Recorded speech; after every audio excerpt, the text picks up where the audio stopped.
Good morning everyone. हम लोगों ने तीन colligative property third colligative property की आज हम लोगों को स्टडी करनी है। रिलेटिव लोवरिंग, वेपर प्रेशर हम लोग पढ़ चुके हैं। इसके अलावा एलिवेशन, बॉइलिंग पॉइंट हम लोगों ने देखा। The next one is the depression in freezing point. ठीक है, हमारी जो अगली कॉलिगेटिव प्रॉपर्टी है वो है हमारे पास डिप्रेशन इन फ्रीजिंग पॉइंट। ठीक है, देखो डिप्रेशन इन फ्रीजिंग पॉइंट की बात करें यहाँ पे तो क्या होता है। फ्रीजिंग पॉइंट सबसे पहले ये पता होना चाहिए हम लोगों को। फ्रीजिंग पॉइंट की जनरल डेफिनेशन आप लोग क्या बोल सकते हैं? Temperature at which any liquid substance convert into the solid substance we will known as freezing point। कोई भी लिक्विड जो है वो फ्रिज्ड हो जाए पर्टिकुलर टेम्परेचर के ऊपर, वो उसके लिए क्या कहलाएगा? मतलब सॉलिड में कन्वर्ट हो जाए तो वो उसके लिए क्या कहलाएगा? उसका फ्रीजिंग पॉइंट कहलाएगा। ठीक है, अब देखिए इसके अलावा दूसरी डेफिनेशन की हम लोग बात करते हैं तो सेकंड डेफिनेशन हमारे पास क्या हो सकती है? हम बोल सकते हैं freezing point of a liquid in any substance the temperature at which vapour pressure of the solid and liquid becomes equal.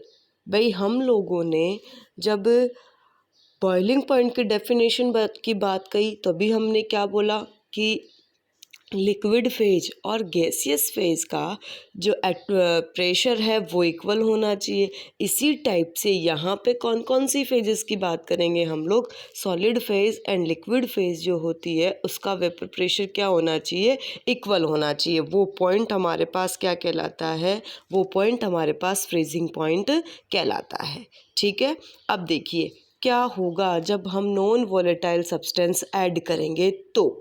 ठीक है, तो देखो नॉन वॉलेटाइल सब्सटेंस जब भी हम इंटरमिक्स करते हैं किसी भी पर्टिकुलर सब्सटेंस के साथ तो फ्रीजिंग पॉइंट जो होता है उस लिक्विड सब्सटेंस का, वो फ्रीजिंग पॉइंट आपका क्या हो जाता है? फ्रीजिंग पॉइंट लो हो जाता है। और ये लोवरिंग होना, फ्रीजिंग पॉइंट का कम होना ही हमारा क्या कहलाता है? डिप्रेशन इन फ्रीजिंग पॉइंट जो है वो कहलाता है। When a non-volatile solute is mixed in the pure solvent system, then it is observed that the freezing point of the solution is lower than the freezing point of the pure solvent. This is known as depression in freezing point. ध्यान क्या रखना है? इस बारी आपका solvent जो है उस सॉल्वेंट का फ्रीजिंग पॉइंट डाउन हो गया। कब हो गया? जब हमने इसके साथ क्या इंटरमिक्स कर दिया? सोल्यूट इंटरमिक्स कर दिया। इसका मतलब क्या हुआ? जब मैं कंपेयर करूं कि एक मेरे पास सॉल्यूशन है और दूसरा मेरे पास क्या है बेटा? सॉल्वेंट है। ठीक है, तो यहाँ पे जब इंटरमिक्सिंग करी उसके बाद हमारा फ्रीजिंग पॉइंट डाउन हुआ है, यानी सॉल्यूशन का फ्रीजिंग पॉइंट कम होगा और लोअर होगा, मतलब कंपेयर टू किसके? सॉल्वेंट के फ्रीजिंग पॉइंट के। ठीक है, तो इसे हम लोग क्या बोलेंगे? Depression in freezing point. अब देखो क्यों हुआ है ऐसा? This is because the vapour pressure of the solution is lower than the solvent. ये हम लोग बात कर चुके हैं फर्स्ट कॉलिगेटिव प्रॉपर्टी के अंदर। ठीक है, फर्स्ट जो हमारे पास कॉलिगेटिव प्रॉपर्टी थी उस first colligative property relative lowering of vapour pressure जो था उसमें हम लोगों ने बात कर ली है। ठीक है, तो this is because vapour pressure of the solution is lower than the solvent, so we can say the vapour pressure decreases then the temperature of freezing also decreases. Temperature of freezing जो होता है वो भी हमारा क्या हो जाता है? डिक्रीज हो जाता है। क्लियर है? इस चीज़ को हम लोगों को ध्यान रखना है। इसे आप क्या बोलते हो? Depression in freezing point. अब देखो रे भाई, जिनको समझ में नहीं आया है ना नॉर्मली, वो हम ऐसे कह सकते हैं।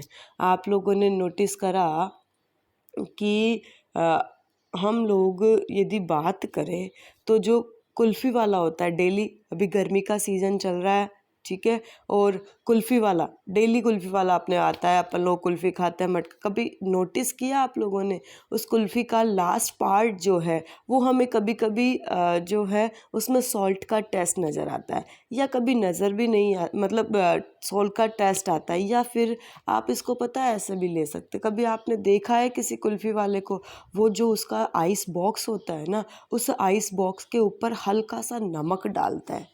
ध्यान है ऐसा नमक डालने से क्या हुआ?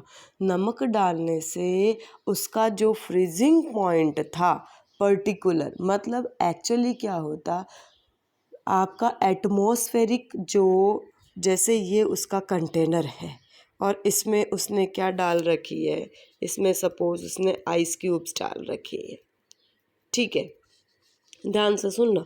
अब इस आइस क्यूब में उसने हल्का हल्का क्या डालता है, वो नमक डालता है, और ये आपके जो कुल्फ़ी होती है उसके स्टिक्स, मतलब पर्टिकुलर उसकी शेप के अपने पास सब वो रहते हैं, आपके पास यूटेंसिल्स रहते हैं, बर्तन रहते हैं उसके पास, ठीक है।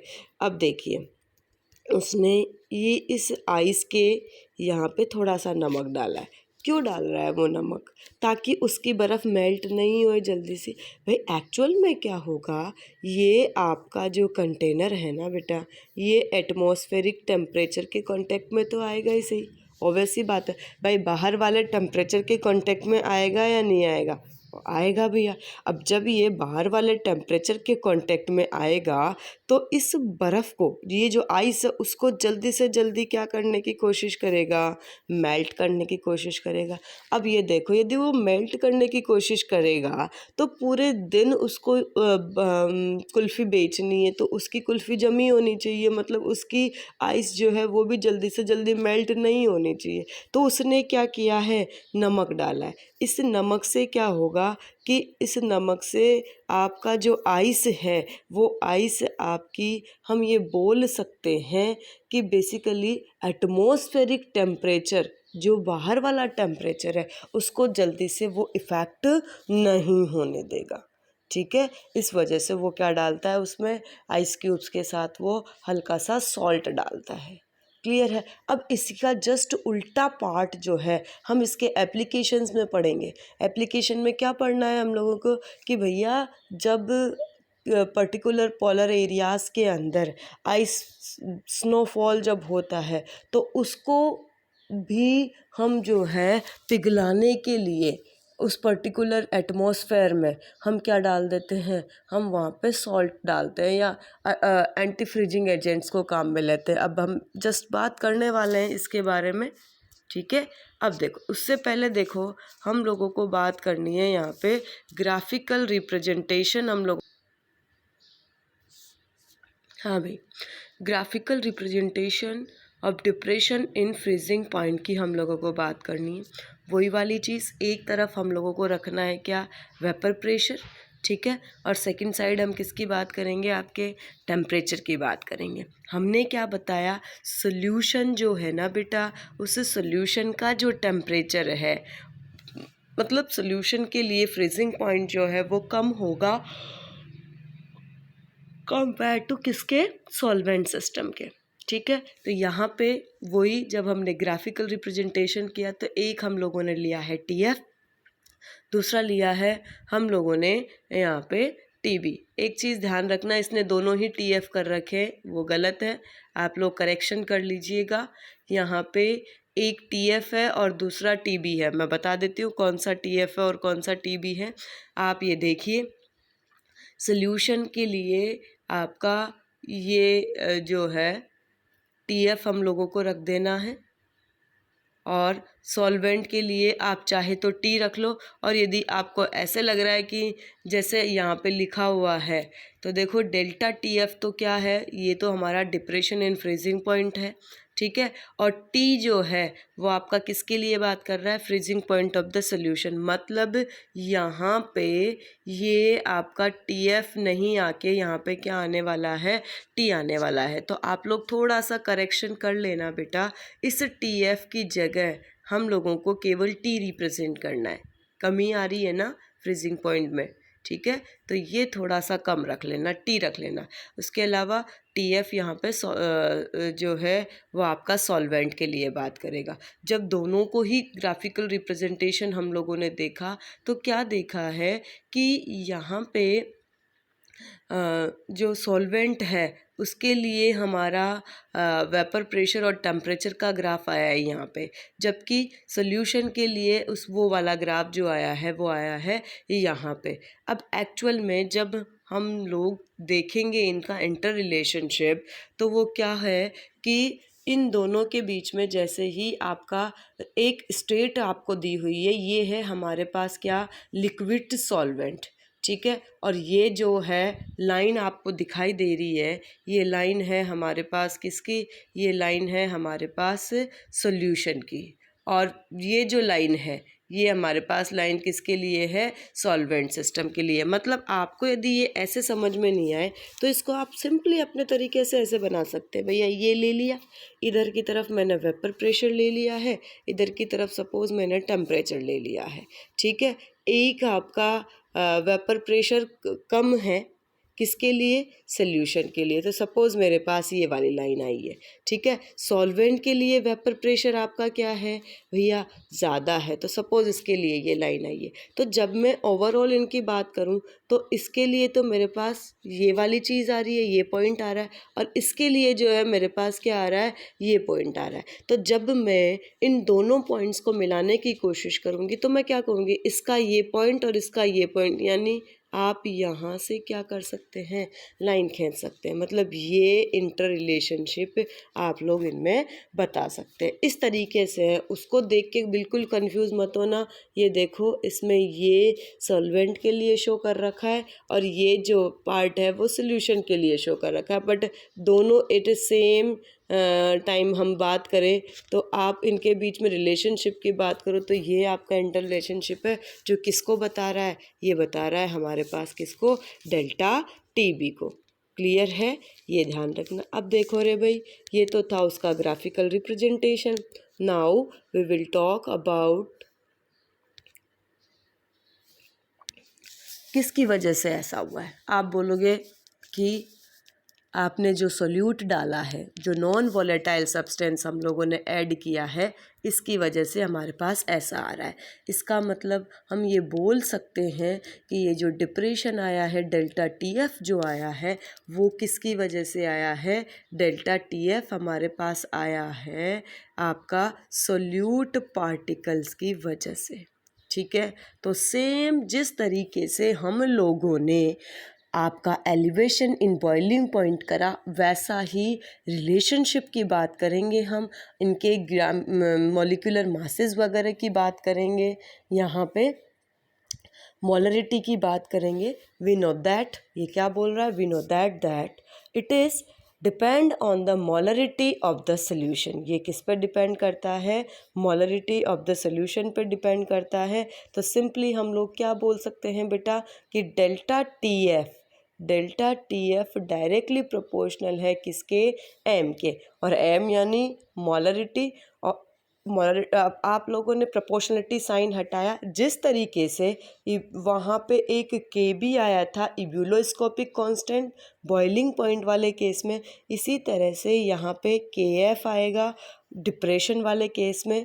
फ्रीजिंग पॉइंट जो है आपका डिप्रेशन का, ये बी रिप्रेजेंट कर रहा है बॉइलिंग पॉइंट को, एफ रिप्रेजेंट कर रहा है बेटा किसको, फ्रीजिंग पॉइंट को, ठीक है। तो ये वाली बात समझ में आई होगी। तो delta T F equals to क्या हो गया, के एफ इंटू एम, जहाँ पे आपका के एफ जो है वो आपका molal depression freezing point constant होगा। क्या होगा ये, molal depression freezing point constant. और सेम उसी तरीके से जिस तरीके से के बी की यूनिट थी, उसी तरीके से के एफ की यूनिट क्या होगी, के एफ इक्वल्स टू केल्विन के जी पर मोल। के एफ इक्वल्स टू क्या होगा, केल्विन के जी पर मोल। और देखिए जिस तरीके से के बी को मैंने उस इब्यूलोस्कोपिक कांस्टेंट बोला, उसी तरीके से KF जो है this is the cryoscopic constant. और क्रायोस्कोपिक कांस्टेंट की डेफिनेशन कैसे निकालेंगे? हमने KB की डेफिनेशन कैसे निकाली थी? हमने बोला था कि मोलल कंसंट्रेशन जो है वो हम 1 रख देते हैं, तो KB इक्वस टू होगा हमारे पास डेल्टा TB। इसी तरीके से यहाँ पे भी हम लोग क्या बोलेंगे कि m की जो वैल्यू है वो 1 रख दीजिए। जैसे ही आप m की वैल्यू 1 रखते हो, आपका जो डेल्टा KF जो होगा वो किसके इक्वल होगा? डेल्टा TF के इक्वल होगा। यानी हम क्या कह सकते हैं? Freezing point of depression for the 1 molal concentration for the solution is known as cryoscopic constant। या हम इसको ऐसे कह सकते हैं, depression in freezing point is equals to the cryoscopic constant KF when the concentration of the solution is 1। मैं वापस से रिपीट कर रही हूँ कि क्रायोस्कोपिक कांस्टेंट क्या है? The cryoscopic constant is equals to the depression in freezing point when the concentration of the solution is 1। Okay, ठीक है। तो ये हमारे पास के delta TF equals to KF आ गया। ओके, अब देखिए वही सेम टू सेम मोलारिटी के लिए बात करो। मोलारिटी के लिए क्या बोलोगे? Molarity equals to number of moles of solute upon amount of the solvent multiply by 1000 हो गया। इसी तरीके से मोल्स की बात करो आप, और यहाँ पे मोल्स किसके लेंगे भैया? सोल्यूट के मोल्स लेंगे, WA/MA। मैं इस डाटा को जो मेरे पास delta TF equals to KF है इंटू M जो है उसमें इस डाटा को क्या कर दूंगी? रख दूंगी। तो रखने पे क्या मेरे पास रिलेशनशिप आएगा?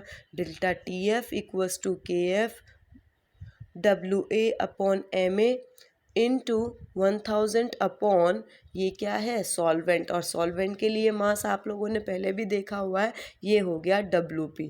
अब आप लोगों ने एक चीज़ नोटिस करी, हम लोगों ने ये देखा है कि केवल और केवल depression in freezing point and आपका एलिवेशन इन बॉइलिंग पॉइंट में KF और KB का डिफरेंस है। पहली चीज़, वहाँ पे डेल्टा TB जो था वो सल्यूशन माइनस सॉल्वेंट था, ठीक है।